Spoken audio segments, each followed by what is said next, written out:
Penulis layangan putus, Momi ASF sebut kisah di novel dan series beda. Penulis layangan putus Echa Prasetya atau yang kerap disapa Momi ASF mengungkapkan perbedaan cerita dalam novel dengan web series. Saat ini, seri layangan putus tengah heboh dan menjadi perbincangan publik. Kisah perselingkuhan yang diangkat dalam layangan putus cukup menyita perhatian penonton. Namun ternyata Momi ASF menyebut series layangan putus memiliki perbedaan cerita dengan kisah dalam novel yang ia tulis. Hal itu ia ungkapkan dalam tayangan YouTube di kanal The Sungkars pada Kamis 20 Januari 2022. Kemudian, Momi ASF menegaskan tak pernah menyebut kisah yang diangkat dalam series berdasarkan cerita nyata. Pun ia mengungkapkan cerita dalam series dengan novel juga memiliki perbedaan.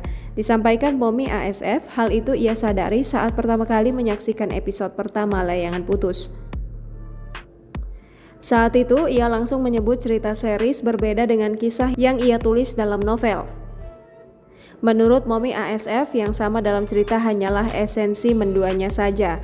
Apalagi disebutkan kisah perselingkuhan dalam series lebih ditonjolkan daripada novel. Jangan lupa subscribe, share, komen, dan like ya!